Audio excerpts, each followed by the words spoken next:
Software. Software adalah suatu program komputer yang mampu menjembatani para pengguna dengan perangkat keras, baik itu komputer ataupun PC. Selain itu, software adalah suatu aplikasi yang terbuat dari sekumpulan kode bahasa pemrograman tertentu. Pengertian lainnya, software adalah sekumpulan data yang diprogram ataupun disimpan secara digital dan tidak mempunyai wujud, tapi berada dalam suatu komputer. Selain itu, ada juga yang menjelaskan bahwa software adalah kumpulan berbagai data elektronik berbentuk program ataupun instruksi yang disimpan serta dikelola oleh mesin komputer. Software itu sendiri dibuat oleh para developer atau programmer dengan menggunakan bahasa pemrograman tertentu agar bisa digabungkan menjadi sebuah kode yang mampu dikenali oleh perangkat keras. Software juga dibuat agar lebih mempermudah pekerjaan manusia seperti untuk berhitung, membuat dokumen, mengolah gambar, dan hal-hal yang lainnya. Berikut adalah fungsi dari software. Yang pertama adalah menyediakan berbagai fungsi dasar untuk keperluan komputer agar bisa dijalankan seperti untuk menyediakan sistem operasi dan berbagai sistem pendukung lainnya di dalam komputer. Kedua, mengatur kinerja hardware yang terdapat di dalam komputer. Ketiga, sebagai penghubung antar setiap software dan hardware. Yang keempat, sebagai penerjemah atas suatu perintah software lainnya ke dalam bahasa mesin, sehingga akan lebih mudah untuk dimengerti ataupun diterima oleh hardware. Dan yang terakhir adalah berguna untuk melakukan identifikasi pada suatu program komputer. Selanjutnya adalah jenis-jenis software. Seiring dengan perkembangan teknologi, maka software pun terus mengalami perkembangan yang cepat. Saat ini setidaknya terdapat dua jenis software yang banyak digunakan oleh masyarakat, yakni software sistem operasi dan software pengolah kata. Berikut adalah penjabaran dari kedua jenis ini. Berikut ini adalah manfaat dari sistem operasi. Sistem operasi adalah software yang memiliki peran penting dalam suatu komputer, karena tanpa adanya sistem operasi, setiap pengguna tidak akan bisa menjalankan dan juga memanfaatkan komputernya sama sekali. Software sistem operasi saat ini pun sudah sangat banyak. Beberapa di antaranya yang paling terkenal adalah Microsoft Windows, Unix, Macintosh Operating System, dan Linux. Yang kedua adalah software pengolah kata. Sama seperti namanya, software pengolah kata adalah software yang digunakan untuk keperluan menulis. Berikut adalah contohnya, di antaranya adalah Lotus Word Pro, OpenOffice Writer, dan Microsoft Word. Selanjutnya adalah hardware. Hardware adalah komponen yang ada pada komputer yang mana bagian fisiknya dapat terlihat secara kasat mata atau dapat dirasakan secara langsung. Jadi bisa dikatakan jika hardware adalah peralatan fisik komputer yang berguna untuk melakukan proses input, proses, dan output. Beberapa di antaranya seperti RAM, CPU, mouse, keyboard, scanner, monitor, printer, dan masih banyak lagi. Selain itu, hardware umumnya juga terlihat sebagai bentuk output dari setiap proses sistem operasi sebuah komputer. Akan tetapi, untuk mendukung kerja perangkat tersebut, tetap diperlukan software atau perangkat lunak tertentu. Dengan begitu, setiap perintah yang diinginkan dapat beroperasi dengan baik.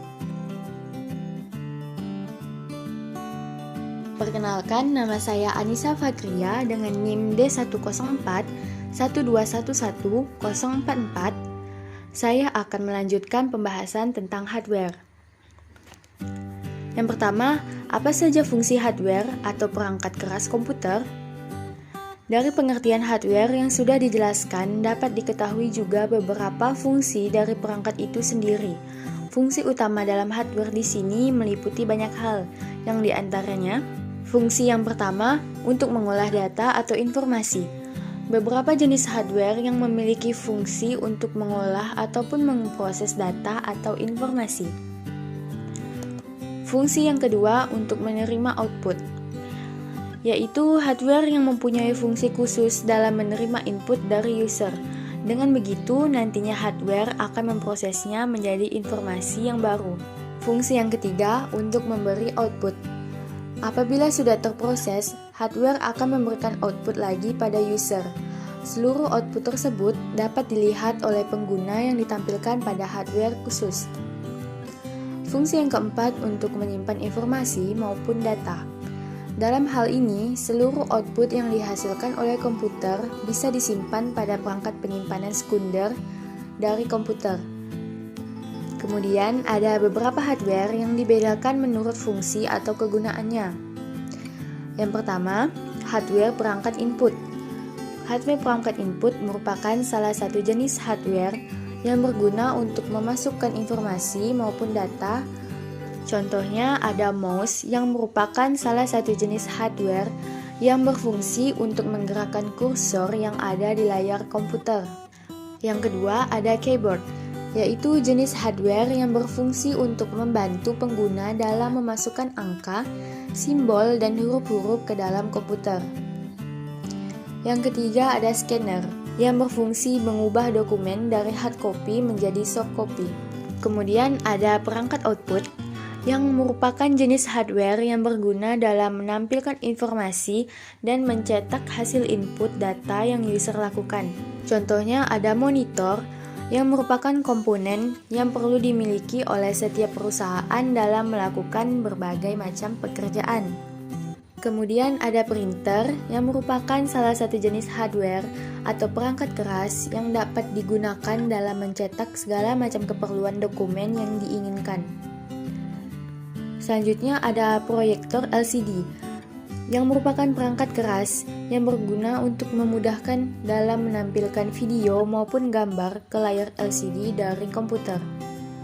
Yang ketiga ada jenis perangkat proses. Jenis perangkat keras yang dapat berguna dalam mengolah data sekaligus menjalankan proses yang ada pada sistem komputer. Seperti contohnya VGA, yaitu perangkat yang berfungsi untuk mengolah maupun memproses data grafis sehingga hasilnya nanti dapat ditampilkan pada layar monitor komputer. Yang kedua ada RAM, yang merupakan jenis perangkat keras yang dapat menentukan kecepatan akses dalam sebuah komputer. Kemudian ada jenis yang kelima, yaitu perangkat tambahan. Perangkat tambahan berguna dalam membantu komputer menjalankan perintah user. Perangkat ini umumnya disebut dengan istilah peripheral yang berguna dalam menghubungkan perangkat komputer dengan jaringan internet. Salah satu contoh perangkat tambahan yaitu adalah modem. Halo teman-teman, nama saya Garas Andini dan saya akan membahas tentang CPU dan OS. CPU atau Central Processing Unit adalah komponen keras atau perangkat hardware pemproses data utama dalam sebuah komputer. CPU dapat disebut juga sebagai otak komputer karena CPU mengatur semua aktivitas dan jalannya semua program, termasuk aplikasi atau software di dalamnya. CPU secara teknis juga lebih sering disebut sebagai prosesor. Oleh karena itu, saat membaca dan mengenali spesifikasi suatu prosesor, maka sebenarnya kita sedang membaca spesifikasi CPU suatu perangkat. Cepat atau lambat dari kinerja suatu komputer ditentukan dari kualitas dari prosesor yang digunakan. Di dalam CPU terdapat beberapa komponen yang membentuk CPU, di antaranya yaitu yang pertama adalah Control Unit atau CU. Control Unit atau unit kontrol ini merupakan bagian dari CPU yang berfungsi mengatur jalannya suatu program di komputer. Salah satu tugas dari Control Unit ini untuk mengambil instruksi dari memori utama dan menentukan jenis dari instruksi yang diberikan dari si memori utama. Yang kedua adalah Arithmetic Logical Unit atau ALU. ALU ini merupakan bagian yang memiliki tugas untuk melakukan operasi aritmatika dan logika dasar berdasarkan instruksi yang telah ditentukan. ALU sendiri dibagi menjadi dua bagian, yaitu unit aritmatika dan unit logika boolean yang memiliki tugasnya sendiri-sendiri. Di mana tugas dari unit aritmatika adalah untuk melakukan operasi yang berkaitan dengan bilangan-bilangan aritmatika. Sedangkan unit boolean bertugas untuk melakukan operasi yang berkaitan dengan bilangan boolean. Tugas utama dari ALU CPU adalah untuk melakukan segala macam perhitungan, baik perhitungan aritmatika maupun boolean yang terjadi sesuai dengan instruksi dari program. LAU akan melakukan semua operasi tersebut dengan dasar penjumlahan atau yang biasa disebut adder. Yang ketiga adalah register. Register merupakan alat penyimpanan berukuran kecil tetapi memiliki kecepatan akses yang tinggi dengan fungsi sebagai penyimpanan data atau instruksi yang sedang atau akan diproses. Memori dalam register ini bersifat sementara dan biasanya digunakan untuk menyimpan data ketika sedang diolah atau akan diolah dalam pengolahan selanjutnya. Suatu CPU setidaknya memiliki sebuah prosesor atau suatu chip yang tertanam di dalamnya yang berfungsi dalam proses kalkulasi komputer. Namun, perkembangan teknologi yang semakin pesat juga memungkinkan sebuah CPU memiliki lebih dari prosesor atau yang juga disebut sebagai prosesor core. Istilah-istilah yang sering kita dengar saat ini juga berasal dari perkembangan teknologi CPU tersebut. Misalnya teknologi dual core, di mana dalam sebuah CPU terdapat 2 processing core, maupun quad core yang memiliki 4 processing core. Sebuah CPU yang canggih bahkan memiliki teknologi dengan 6 atau hexacore maupun 8 processing core atau octa-core. Fungsi CPU. Fungsi utama dari CPU adalah melakukan operasi aritmatika dan logika terhadap data yang diambil dari memori atau dari informasi yang diberikan melalui beberapa perangkat keras. CPU hampir sama seperti kalkulator, hanya saja CPU jauh lebih kompleks dalam melakukan pemrosesan dari instruksi-instruksi yang diberikan. Instruksi-instruksi tersebut kemudian disimpan terlebih dahulu pada RAM. Setiap instruksi akan diberi alamat unik yang disebut alamat memori. Selanjutnya, CPU dapat mengakses data-data pada RAM dan menentukan alamat data yang dipilih. Jenis CPU. 1. Intel.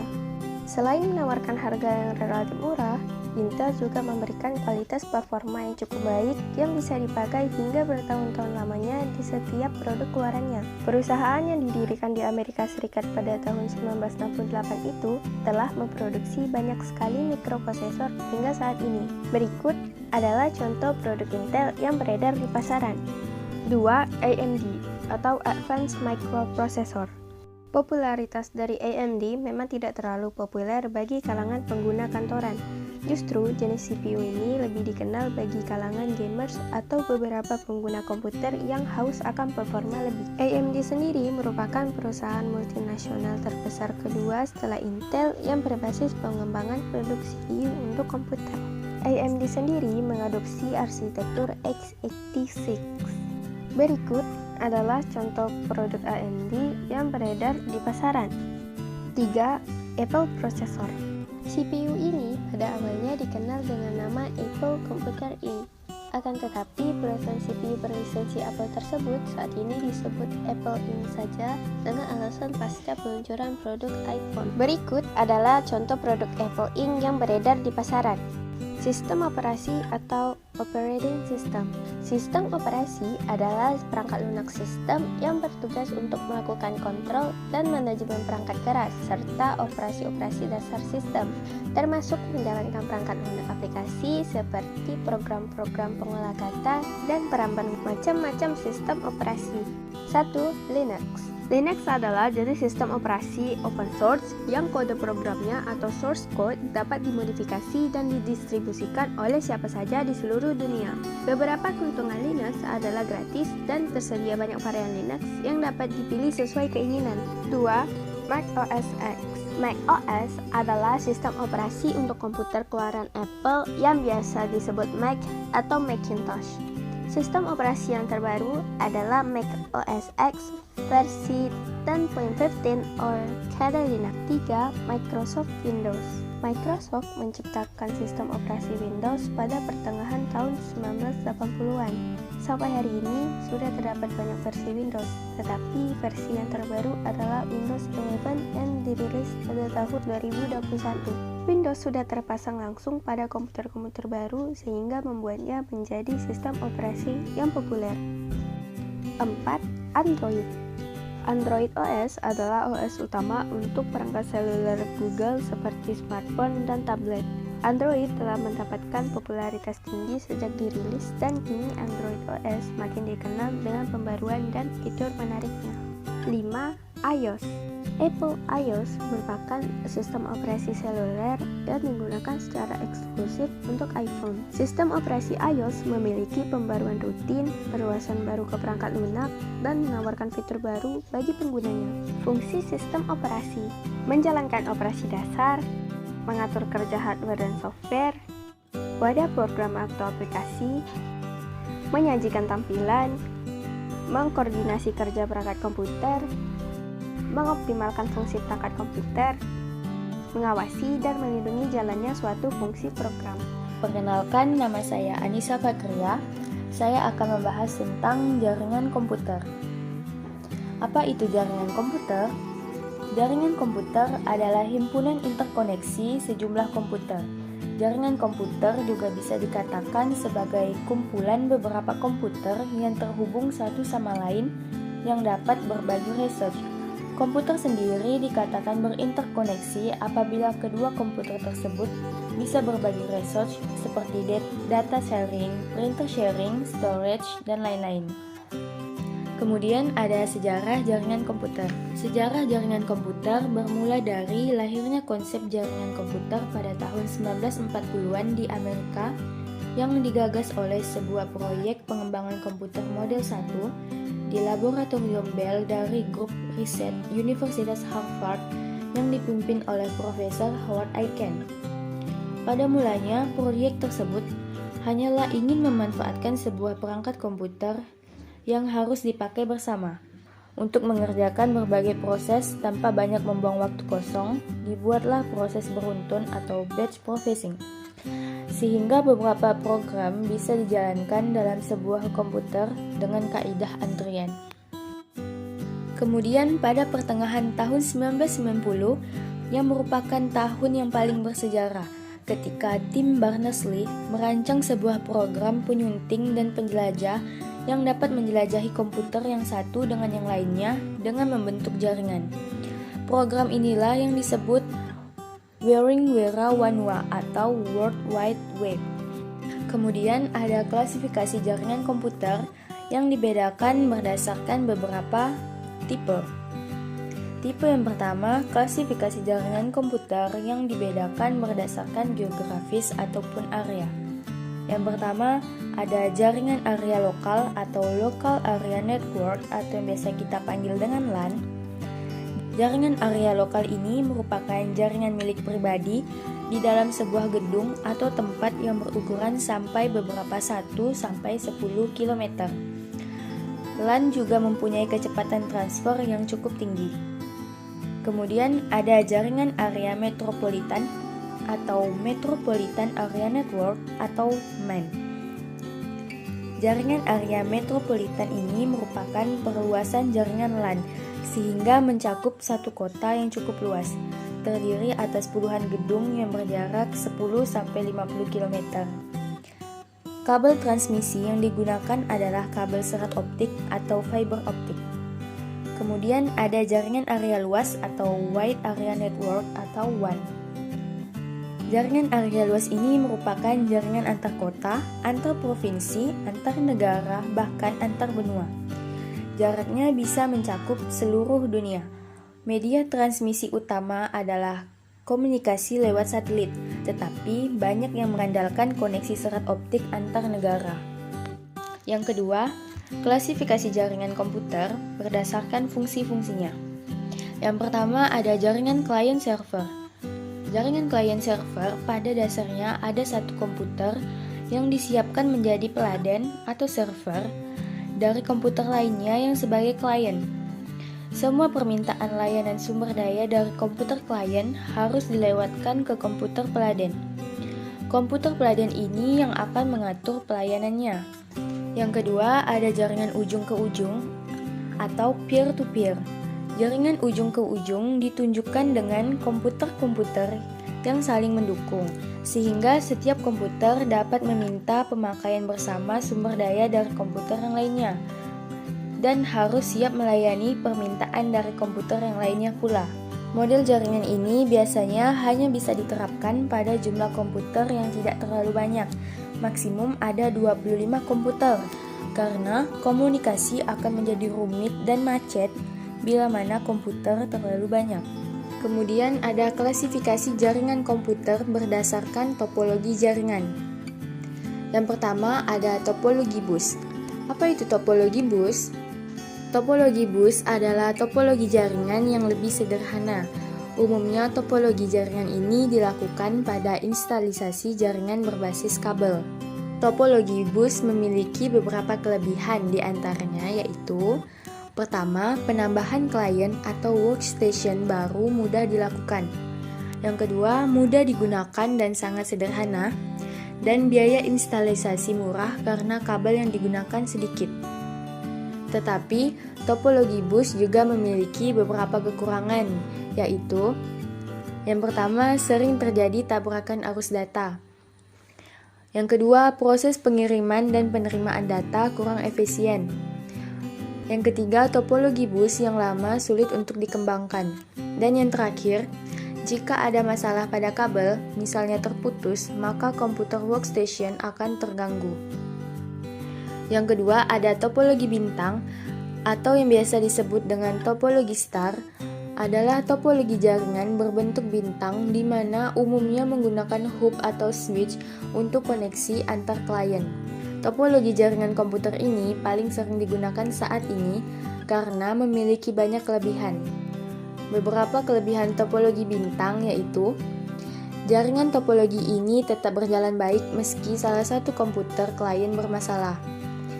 Tingkat keamanan data pada topologi ini cukup baik. Yang ketiga, user lebih mudah mendeteksi masalah pada jaringan dan lebih fleksibel. Namun, topologi bintang juga memiliki kekurangan. Beberapa kekurangan topologi bintang yaitu: topologi ini terhitung mahal karena menggunakan cukup banyak kabel. Seluruh komputer dalam jaringan ini akan bermasalah jika hub atau switch mengalami masalah. Dan kekurangan yang terakhir, sangat tergantung pada terminal pusat.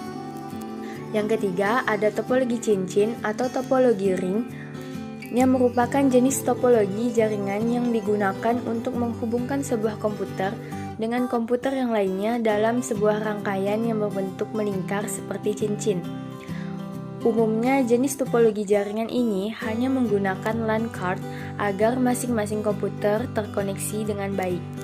Topologi cincin memiliki beberapa kelebihan, yaitu biaya instalasinya yang cukup murah, performa koneksi yang cukup baik, proses instalasi dan konfigurasi yang cukup mudah, dan implementasinya mudah dilakukan. Namun, topologi cincin juga memiliki beberapa kekurangan. Di antaranya, jika terjadi masalah, troubleshooting jaringan ini terbilang rumit. Kemudian sangat rentan terjadi tabrakan arus data, dan jika salah satu koneksi bermasalah, koneksi pada jaringannya akan terputus. Yang keempat, ada topologi mesh. Topologi mesh adalah sebuah topologi yang bisa digunakan untuk rute yang banyak.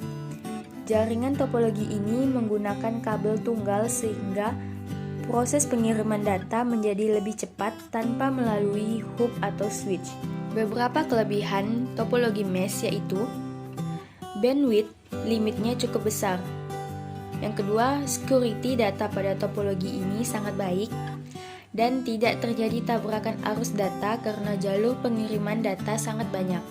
Namun, topologi mesh juga memiliki beberapa kekurangan, yaitu: yang pertama, kabel yang digunakan jumlahnya lumayan banyak.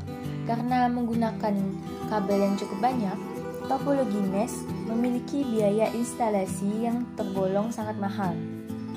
Dan yang terakhir, instalasinya sangat rumit. Yang kelima, ada topologi pohon. Topologi pohon adalah hasil penggabungan dari topologi bus dan topologi bintang. Umumnya, topologi pohon ini digunakan untuk interkoneksi antara hierarki dengan pusat yang berbeda-beda. Topologi pohon memiliki beberapa kelebihan, di antaranya yaitu: dapat dan mudah dikembangkan menjadi topologi jaringan yang lebih luas, Dan susunan topologi ini terpusat secara hierarki sehingga pengaturan data menjadi lebih mudah. Namun, topologi pohon juga memiliki beberapa kekurangan, yaitu topologi ini memiliki kinerja yang sangat lambat, penggunaan kabel yang sangat banyak sehingga biaya instalasinya mahal, dan bila komputer bagian atas bermasalah, maka komputer bagian bawah juga akan bermasalah. Topologi yang terakhir ada topologi linier atau sering disebut dengan topologi bus berurut. Umumnya, topologi ini hanya menggunakan satu kabel utama sebagai konektor masing-masing titik sambungan pada setiap komputer. Topologi linier memiliki beberapa kelebihan, di antaranya yaitu mudah dikembangkan, penggunaan kabel yang sedikit, tata letak topologi linier sederhana dan mudah, dan topologi ini tidak membutuhkan kendali sentral. Namun, topologi linier juga memiliki kekurangan di antara lain kepadatan trafik data yang cukup tinggi dan keamanan data yang tidak terjamin. Kemudian ada klasifikasi jaringan komputer yang berdasarkan distribusi sumber informasi atau data. Yang pertama ada jaringan terpusat yang terdiri dari komputer klien dan peladen, yang mana komputer klien yang berfungsi sebagai perantara untuk mengakses sumber informasi atau data yang berasal dari satu komputer peladen.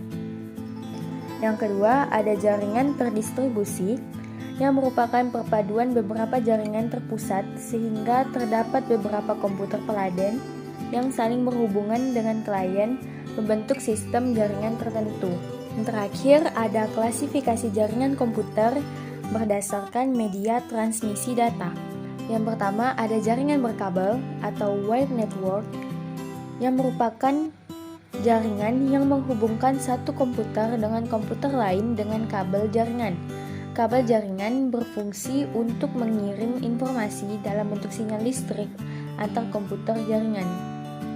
Yang kedua ada jaringan nirkabel atau Wi-Fi atau jaringan tanpa kabel yang merupakan jaringan dengan medium berupa gelombang elektromagnetik.